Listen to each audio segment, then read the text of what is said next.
Hello students, आज हम exercise 5.2 शुरू करेंगे। एक्सरसाइज 5.2 शुरू करने से पहले हम उसमें जो एनसीईआरटी के जो एग्जाम्पल हमारे बुक में गिवन है उन्हें समझ लेते हैं और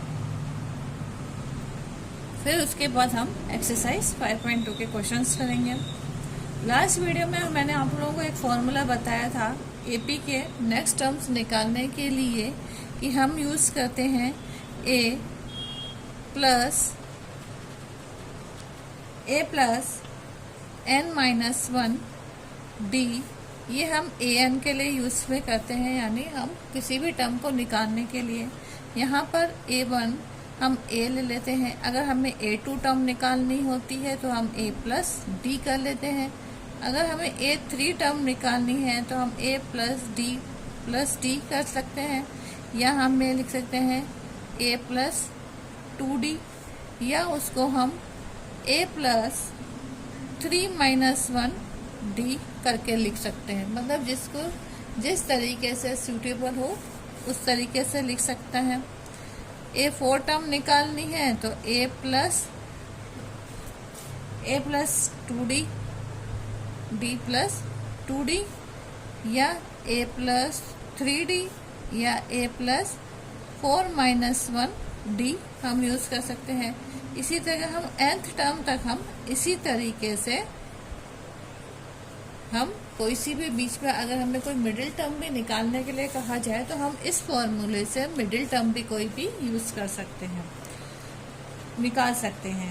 अब हम एग्जाम्पल 3 समझ लेते हैं। एग्जाम्पल 3 से लेके समझना शुरू करते हैं। Find the 10th term of the AP that is 2, 7, 12। इसका हमें 10th टर्म निकालनी है। तो वही फॉर्मूला हमारे पास जो गिवन है उस फॉर्मूले से निकाल लेंगे। यहाँ पर a बराबर है 2 और d बराबर हमारे पास हो जाएगा A2 minus A1 that equals to 7 minus 2 equals to 5। तो अब हम इसमें से an फॉर्मूला जो है हमारे पास an equals to a plus n minus 1 d formula हम यूज कर सकते हैं, या फिर हम ये लिख सकते हैं हमारे पास हमें 10th टर्म निकाले तो हम a हमारे पास है 2 plus n minus 1 10 minus 1 d हमारे पास है 5। तो ये हो जाएगा हमारे पास 2 plus 9 into 5 that equals to 2 plus 45 equals to 47। ये तो हमने एक फॉर्मूला यूज किया। सेकंड वाले फॉर्मूले से हम डायरेक्ट भी कर सकते हैं। A10 equals to a plus 9D, तो 2 plus 9 into 5 equals to 2 plus 45 equals to 47। ये तो हमने फर्स्ट फॉर्मूला यूज किया और ये हमने सेकंड फॉर्मूला यूज किया। हम किसी भी फॉर्मूले को यूज करके आगे हम क्वेश्चन कर सकते हैं। अब हमारे पास नेक्स्ट टर्म मतलब 10th term AP 10th term हमारे पास हो जाएगी 47। That is our answer. Next question, example number 4। Which term of the AP 21, 18, 15 इज 81 माइनस 81। हमें ये बताना है कि ये 81 कौन से टर्म पे पहुंचता है। As is any term 0 give reason for your answer. और हमें 0 भी बताना है इन विच टर्म। तो हम सबसे पहले माइनस 81 निकाल लेते हैं कि ये माइनस 81 कौन से टर्म पे निकलती है। तो यहाँ पर a बराबर है 21 और d बराबर हमारे पास हो जाएगा 21 माइनस 18, सॉरी उल्टा लिख दिया मैंने, 18 माइनस 21 इक्वल्स टू माइनस 3। तो हमारे पास फॉर्मूला है an equals to a plus n minus 1 d। an हमारे पास कितना आ गया माइनस 81 जो हमारे क्वेश्चन में गिवन है। a हमारे पास 21 है, n टर्म हमें निकालनी है और d हमारे पास है माइनस 3। तो ये हो गया माइनस 81 इक्वल्स टू 21 प्लस और minus 3n minus minus plus 3 3 बन जाए 3, तो -81 इक्वल्स टू 24 माइनस 3n, तो 3n equals to 24 plus 81 equals to हो गया 105।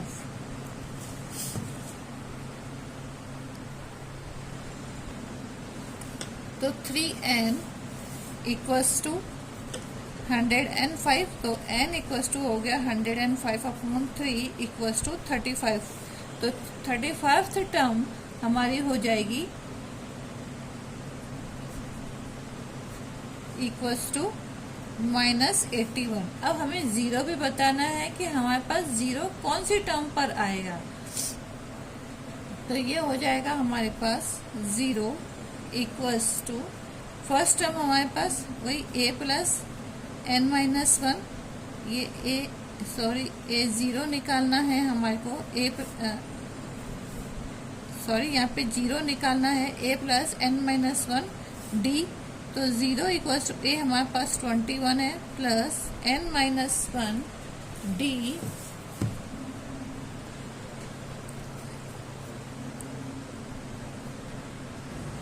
अगर हम यहाँ पर जीरो रखते हैं तो a प्लस n-1 d, तो a बराबर हमारे पास 21 है, n-1 यानी -3, 21 माइनस 3n प्लस 3, तो 3n इक्वल्स टू हमारे पास 24 हो जाएगा और n बराबर हो जाएगा हमारे पास 8th टर्म, यानी 8th टर्म पर a भी हमारे पास आ जाएगा 0।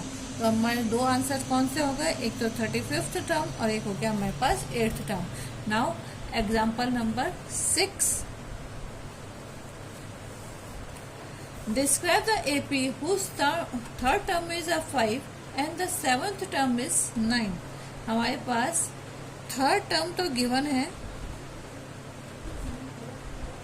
5 और इसकी जो 7th टर्म है वो हमारे पास गिवन है 9।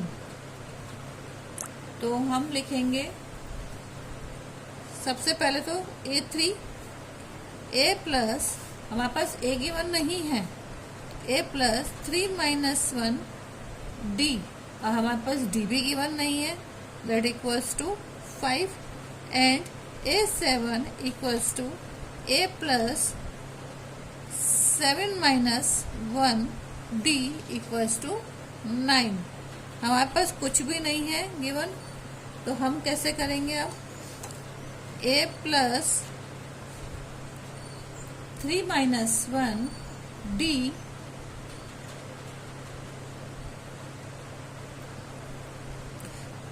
3d minus d equals to 5, और ये हो गया हमारे पास a plus 7d minus d equals to 9। तो ये हो गया a plus 2d equals to 5 and a plus 6d a plus 6d equals to 9, minus minus minus that is cancel, minus 4d equals to -4, तो d बराबर हमारे पास हो गया -4 अपॉन -4 दैट इक्वल्स टू 1, तो d बराबर हो गया हमारे पास 1। अब हम इससे a की फ्रेंड्स हमारे पास 1 ही है, तो a बराबर a1 a2 a3 a4 और दैट्स ऑन, तो a की वैल्यू 3, a1 की वैल्यू है 3, तो a2 हो जाएगा 4, a5 5 6 7 and so on।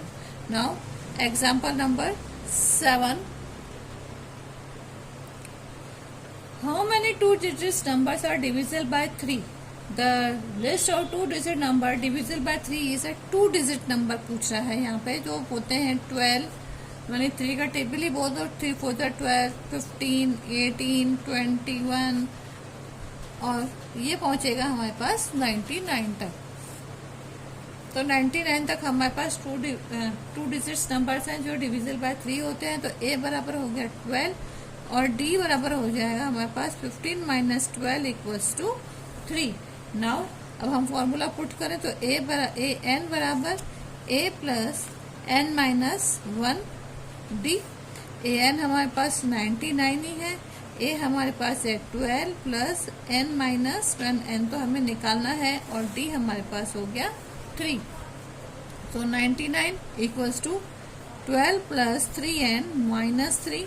99 equals to 12 minus 3 हो गया 9 प्लस 3n, तो 3n बराबर हो गया 99 माइनस 9 इक्वल्स टू 90। तो n बराबर 90/3 दैट इक्वल्स टू 30। तो 30 numbers are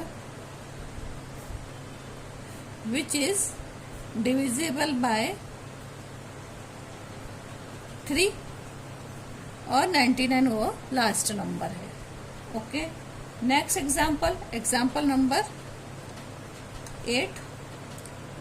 find the 11th term of the last term towards the first term of the AP is 10 7 4।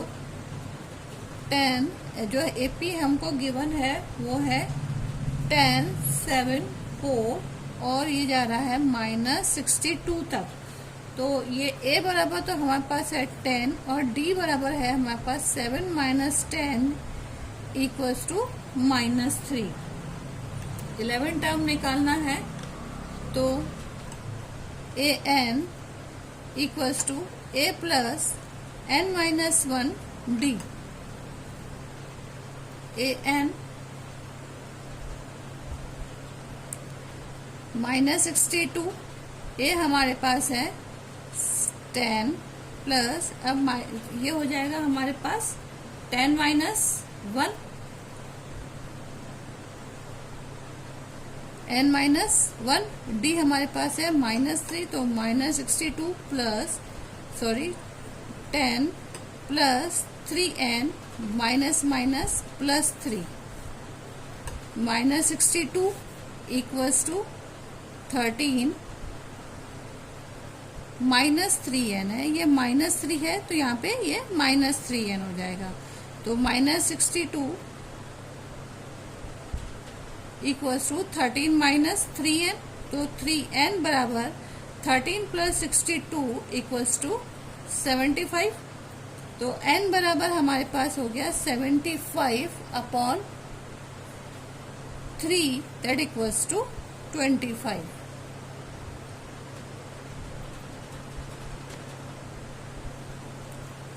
n की वैल्यू हमारे पास आ गई 25। So there is 25 terms are given AP। Terms are given AP। अब ये हमसे पूछ रहा है 11 term from the last term. 11th term from the last term will be the 15th term. 11th term from the last term will be the 15th term। तो 15th term निकालना है, तो इसका मतलब A15 निकालना हमें होगा, और A15 बराबर हो जाएगा 10 प्लस n माइनस 1 D तो A15 हम वैल्यू पुट करें इधर 10, 15th टर्म का मतलब हो गया 14, n माइनस 1 इक्वल 14, और D हमारे पास है -3। तो ये हो जाएगा A15 equals to 10 minus 42 that equals to -32। तो A15 हमारे पास हो गया -32। That is our answer. Next example number 9। A sum of 1,000 is invested with 8% simple interest per year. Calculate the interest at the end of each year. Do this interest from the AP. If so, find the interest at the end of the 30 years making use of the fact. अब अगर हमारे पास कोई simple interest होता है तो हम उसको कैसा निकालता है? Principal into rate into time upon 100, ये फॉर्मूला है। यहाँ पे हमारे पास जो प्रिंसिपल है वो है 1000, रेट ऑफ इंटरेस्ट हमारे पास है 8%, और हमें पर ईयर का निकालना है तो हम फर्स्ट ईयर का सबसे पहले निकालेंगे और अपॉन 100। तो ये तो हो गया हमारे पास फर्स्ट ईयर, तो ये हो गया that equals to 80 rupees. for second year 1000 into 8 into 2 upon 100, तो ये हो गया हमारे पास 160 रुपीज़। हमारे को इन्होंने बोला है पहले तो invest in simple per year का है, तो हम 3 इयर्स तक निकाल ही लेते हैं। तो 1000 इंटू 8 इंटू 3 अपॉन 100, तो हो जाएगा हमारे पास 240। तो एपी जो हमारी बन रही है वो हो गया 80, 160, 240 और so on for 30 years. Clear? तो ए बराबर तो हो गया 80 और डिफरेंस हमारे पास हो गया 160 माइनस 80 इक्वल्स टू 80। अब हमारे को 30 इयर्स तक का रेंट निकालना है, या हमारे को बताना है कि हमें कितना एसआई मिल रहा है, रेट ऑफ इंटरेस्ट के साथ हमें एसआई कितना, सिंपल इंटरेस्ट कितना मिल रहा है। तो वही फॉर्मूला यूज करेंगे, A30 equals to A plus n minus 1 D. A हमारे पास है 80 plus n minus 1, 30 minus 1, D हमारे पास है 80, तो 80 प्लस 29 इंटू 80, ये हो जाएगा 80 plus 2320, that equals to 2400।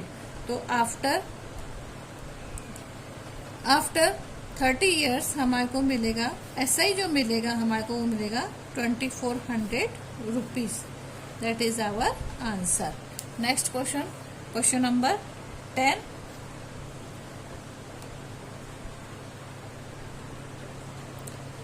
In a flower bed there are 23 rose plants in the first row, 21 in the second and 19 in the third, and so on. There are 5 more plants in the 5 rose plants in the last row. How many rows are there in a flower bed? अब इसका जो AP बन रहा है वो इस तरह से बनेगा। 21, there are 23 rose plants first, तो 23, फिर 21 है, फिर 19 है और लास्ट तक हमारे पास बच रहे हैं 5। तो यहाँ पर ए तो होगा 23 और डिफरेंस हो गया 21 माइनस 23 माइनस 21 इक्वल्स टू -2। और हमारे पास जो लास्ट है ए एन जो है वो है हमारे पास 5। तो ए एन इक्वल्स टू हमें नंबर एन निकालना है कि कितनी रोज है। तो ए एन बराबर ए plus N minus 1 D. A N बराबर है 5, ए हमारे पास है 23 प्लस एन माइनस 1, डिफरेंस है हमारे पास -2। तो 5 बराबर 23 माइनस 2n प्लस 2, तो 5 बराबर 25 माइनस 2n, 2n बराबर 25 माइनस 5 इक्वल्स टू 20। तो n बराबर हो जाएगा हमारे पास 20/2, दैट इक्वल्स टू 10। तो n बराबर 10 रोज हमारे पास हैं। फ्लावर बेड्स की 10 रोज हैं, 10 रोज। That is our answer. Exercise हम नेक्स्ट वीडियो से शुरू करेंगे। 5.2 एक्सरसाइज नेक्स्ट वीडियो से शुरू करेंगे। आज सिर्फ हम एग्जाम्पल्स ही पढ़ रहे हैं। Now thank you.